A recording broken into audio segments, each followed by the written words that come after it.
Alright, real quick. Let me see a show of hands. Who watched Raw this past Monday? And who watched Mick Foley help Hornswoggle qualify for the Royal Rumble? And who ran to the bathroom immediately afterward to puke their fucking guts out? Yeah, that's what I thought. I do not need a microphone. A microphone. My voice is fucking powerful. Alright, let's do it. Final Resolution 2008 is in the books, and it wasn't a fantastic pay-per-view, but it wasn't a terrible pay-per-view either. It was one of those middle-of-the-road shows that will, ultimately be forgotten in the grand scheme of things, but there was nothing offensively bad about the show either, which is a lot more than you can say about Raw this past Monday night. The show opened up with LAX defeating Rockin' Rave Infection, and it's a pretty short match, but the work was solid while it lasted. The crowd was hot for LAX, just like they always are. And then at the end of the match, it was revealed, to the shock of absolutely no one except Mike Tenay, that the masked man, that mystery member of the Latino Nation that's been helping LAX out these last couple of months, is in fact a woman. And this might have been a decent reveal if it hadn't been totally obvious the entire time that it was a woman under that getup. I mean, first of all, just going by the size of this person, the only man it could possibly have been is Spike Dudley. Second of all, I mean, a blind person could see that this so-called masked man was sporting a D cup under that baggy shirt. I mean, come on, TNA, we're not stupid. I mean, the cat was out of the bag in this storyline when it started 2 months ago, but it's out in the open now, finally, and with any luck, Shelly Martinez is sexy enough to get, creative to start pushing LAX finally. So, cross your fingers.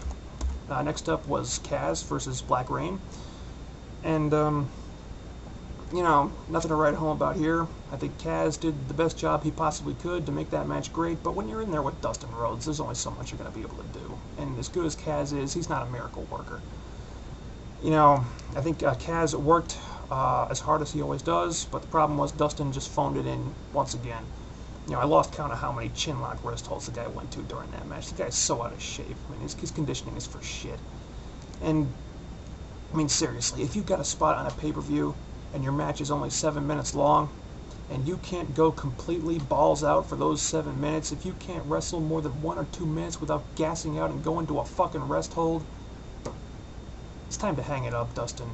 I mean, seriously, man, nobody cares anymore. Good news is that Kaz went over.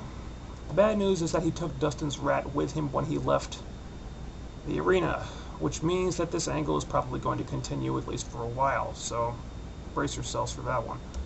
Next up, Gail Kim defeated Awesome Kong to retain her TNA Women's Championship, and there's nothing I can say about this match that I haven't said already. Once again, this was the best thing about the pay-per-view. These women absolutely stole the show, just like they did Turning Point last month, and just like they will do a third time at Impact this Thursday. So, tune in for that. Then we had Judas Mesias going over Abyss, and then him and James Mitchell trying to then light Abyss on fire with gasoline after the match. Typical hardcore brawl that we've come to expect from these two guys. It was okay, but frankly, they had a really tough match to follow, and Gail Kim and Awesome Kong totally blew this match away. I think Abyss is, I think he's really trying hard to sell this feud, but the problem is that Judas Mesias is just not believable as a monster heel. Whatever, whatever that X factor is, whatever that indefinable quality is that makes a monster heel, I just don't think he has it. And, I think they just need to cut to the chase with this feud. Wrap it up, reveal Abyss's dark secret already, and then just move him on to a feud that is worthy of him, because I don't think this is it. Next we had Robert Roode and Miss Brooks versus Booker T and Sharmell. The match itself was alright, but the real stuff happened after the match. We had Roode was yelling at Miss Brooks again for getting pinned when Sharmell tried to stop him, and he accidentally swung around and punched Sharmell in the face. Now, granted, I am not a fan of Sharmell's at all. I think she's almost as annoying as Jerry Lawler. But I will give her credit here. She sold the hell out of that punch, and it actually looked pretty nasty. And the good news is, the very good news is that since they're selling it like Sharmell has a broken jaw because of that punch, that means she won't be able to cut any promos for a while, which is a very, very good thing.